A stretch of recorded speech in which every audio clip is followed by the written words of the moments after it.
Hi folks, it's Des Phoebe here and welcome to the Franchise Entrepreneur. Today I'd like to discuss something that actually came up in a conversation with some friends just the other day. And one of the questions that I was asked was, did I think you were born with entrepreneurial skills or do you learn them? Is this something that you can be taught or is it a natural gift? And I've heard a few people debate this before, and it's always something that I've kind of wondered myself, because I don't think I was necessarily a natural entrepreneur myself, or if I was, it was something that I never recognised until a later date. So I think it's a bit of a mixed answer on this. I don't think there's a cast iron correct answer on this. You can, like most things, you can be taught. If you've got a natural gift for something, it becomes easier for you, certainly. If you looked at, say, a professional footballer or a professional sports person, you've got those who are naturally gifted and can then enhance those gifts through a bit of nurturing, tuition, extra training and putting the work and effort in, but they've got a natural ability, and you'll see that in some of the most gifted footballers. And then you've got the ones that have the wherewithal, who know the commitment that's required, the work ethic that's required. They've got a base level of competence at something, and then really they have to work damn hard on it. Now, I always remember an interview that David Beckham done years ago, where he was quite honest about his own ability, and where he said that he wasn't the most gifted footballer. He knew he wasn't the most skillful. He knew he couldn't beat players with skill and run past them with pace. So he worked extremely hard. And what he worked on was his ability to be able to take a free kick or a dead ball situation or a long pass or a cross and be extremely accurate with it. And that's where David Beckham made his name. He was an extremely accurate passer of the ball, whether it's from a dead ball situation or a free kick. He trained harder than anyone else in training, done extra training sessions and concentrated on the areas that he thought that he was exceptional at. And also he was a very good, he had a very good engine, as they say, in football terms, that he was up and down the pitch, but he wasn't a natural, gifted, skillful player. And this is very similar to entrepreneurs. I think you can have a natural ability that can be nurtured to make it even better, but you can also have a work ethic and be able to be taught a lot of the things that can make you entrepreneurial. You know, an entrepreneur, after all, is a mix match of people who have got abilities to, not necessarily are expert at everything, but probably got an understanding of many different facets in business. So they know a bit about marketing, they may know a bit about accountancy, a bit about HR, a bit about admin side of things. But I think one of the main common traits in most entrepreneurs that I know is that they have a desire to make things happen and to make a difference. You know, they can disrupt an industry or a business that they are in, because they will look to do things differently and they will look to action things and make things happen. So my belief, in short, is that yes, you can be taught it, but if you've got a natural gift, then the chances are it will come easier to you, and potentially you'll probably be better at it if you've got the right work ethic to go with it. Let me tell you a little bit about my story. You know, some people start at a very early age. They know at a very early age that they are entrepreneurial. You know, back in the day when I was a kid, no one even heard of what an entrepreneur was. I certainly didn't know what an entrepreneur was, and I certainly wouldn't recognise any kind of personality traits or abilities that would describe you as entrepreneur. So if you look back or when you're a kid, I mean, when I was a kid, was there anything that I'd done which I can look back now on and say was entrepreneurial? No, I'd done the usual things. I went round and I cut hedges or I washed cars, but it was mainly family members. So I wouldn't say I'd done anything that was particularly entrepreneurial at that age. When you hear other people talking about it, they were setting up lemonade stalls and they were going around to other people's houses and offering to wash their cars and hedges and things like that. I didn't do that. I did that with family members, but I didn't put myself out there to do any of those sort of things. So I don't think that it was there in me at that point. I was too busy and interested in playing football and running around and having a laugh with my friends. So I can't point to anything at that age. It wasn't until I probably got to my late teens and early 20s where I can actually recognise something that I would now deem as entrepreneurial and was leading me to that road. And that was, I just bought my first house. I couldn't afford it. I was struggling with a mortgage. I needed a second job. So I actually done a cleaning job for a number of years in addition to my normal job, which was tough. But an opportunity presented itself. I was working for, in the evening, doing this cleaning job. It was a company that done testing on, I think it was Beecham's products. So they would take batches of perfectly fine products and test those batches. Just take a sample out of those batches and would test one of them, and then they would literally throw the rest away. Now Beecham's had a lot of products, from toothpaste to shampoos to sports drinks to all sorts of things. And I came to a arrangement with the warehouse manager that basically they were just going to throw this stuff away. He let me take what I wanted basically for nothing, and I sold those batches that they weren't using and they hadn't been testing, that were just going to go to dump, and I sold those to people at work the following day. I actually made more money from that than I was doing anything else, and I did that for a couple of years whilst I was doing that job. So that's probably the first thing that I did that I could certainly look back on and say, well, okay, yeah, I can recognise that now as being fairly entrepreneurial. At the time I didn't. At the time it was something that I had to do out of necessity in order to pay my bills. It didn't occur to me that this was maybe the first ladder of me going onto business. Now I was always ambitious, and over the years I got a number of promotions within the industry that I was in to a fairly senior role. But again, that I never deemed that as being anything other than being ambitious. And I think you can be entrepreneurial even within the corporate business model. I think I heard someone describe it as intrapreneurial, which was interesting. I'd never really given it much thought before, but basically you're more comfortable within a corporate environment, but you're quite entrepreneurial in the way in which you operate. You operate differently from other people, so you see things differently, you act on them differently, and you act on them in an entrepreneurial way, but you are in the corporate environment. And I think I was a little bit like that. But again, I only ever saw that as ambition and not being entrepreneurial.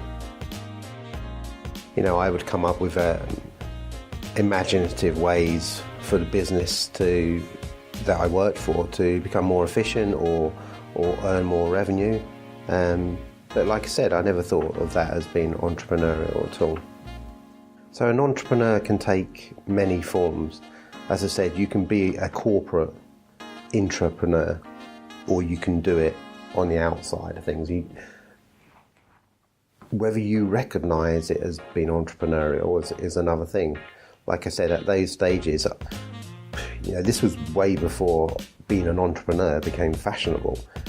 You look at it now and everyone wants to be described as an entrepreneur. Whether they are or they aren't is debatable. but it's almost become a celebrity status now.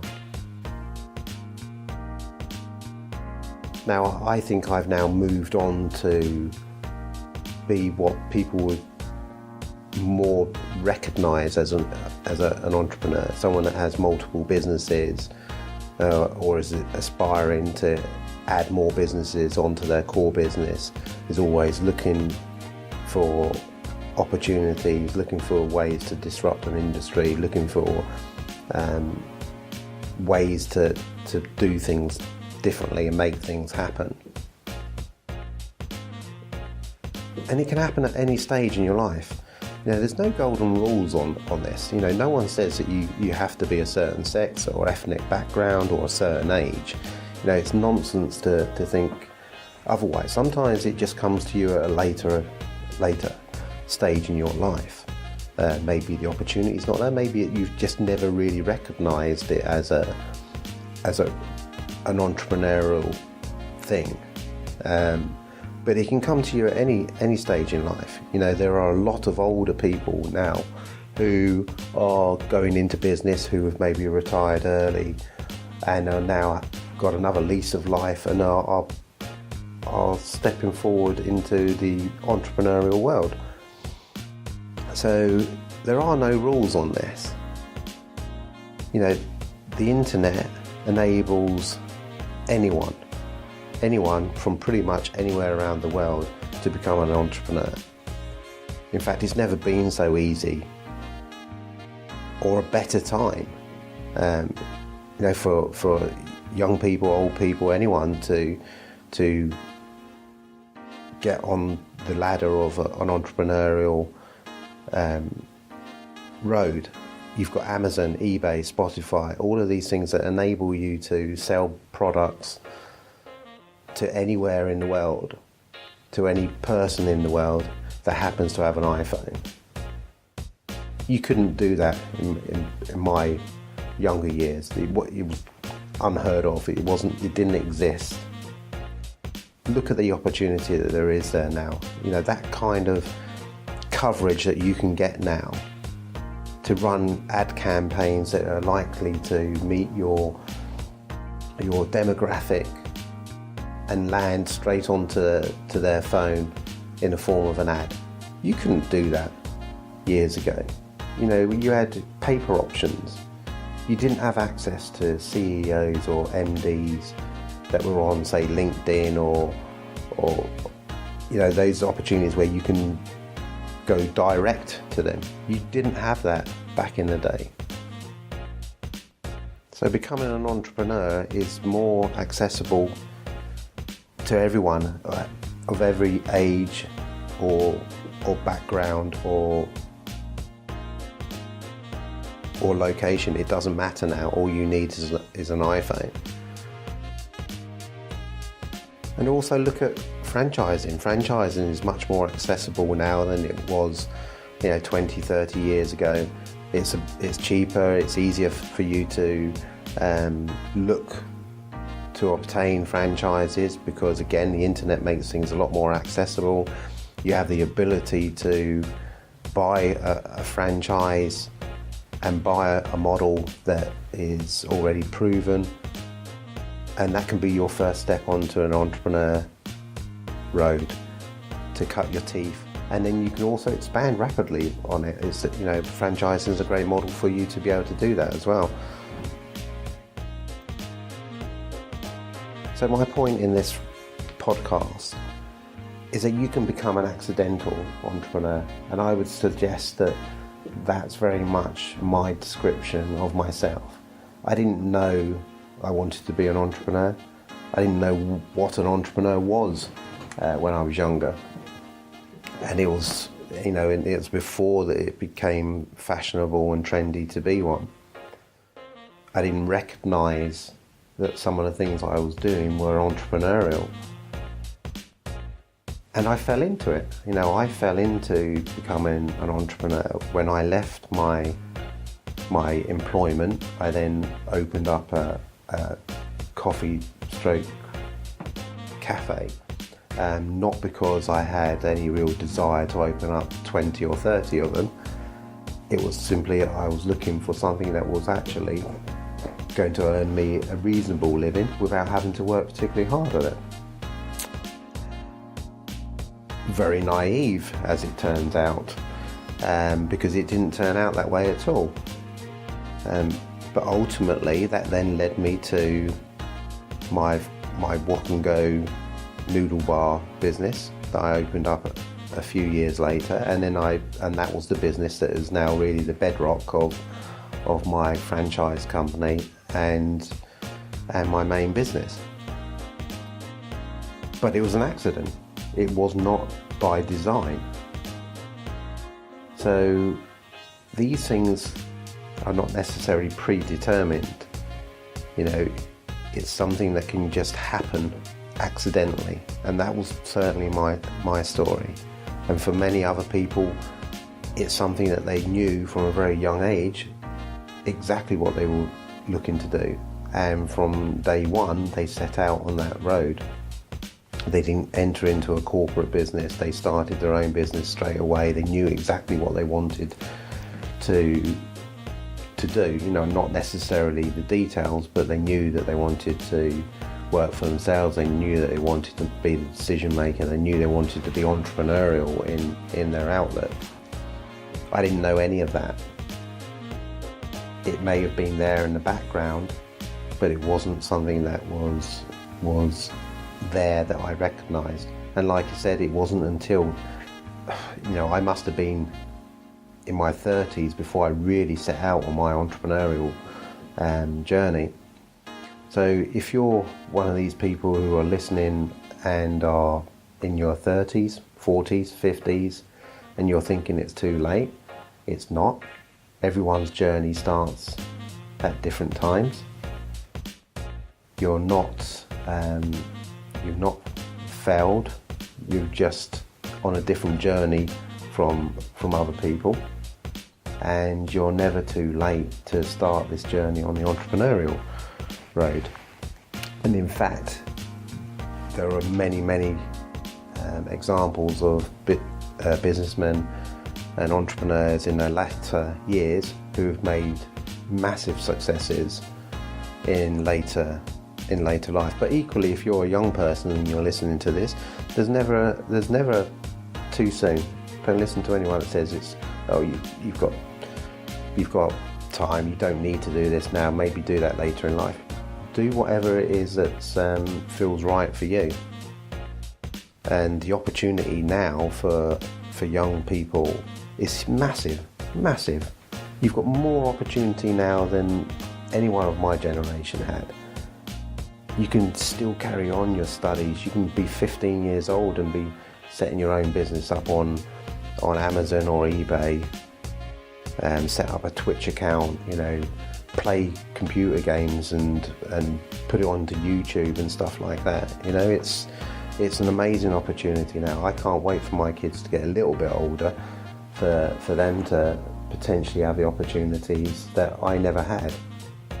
So let's wrap this up now, and I just want to say again, thank you for tuning in, thank you for listening, and remember, you're never too old to start your journey on the entrepreneur road, and you're never too young. So have the faith and get out there and do it.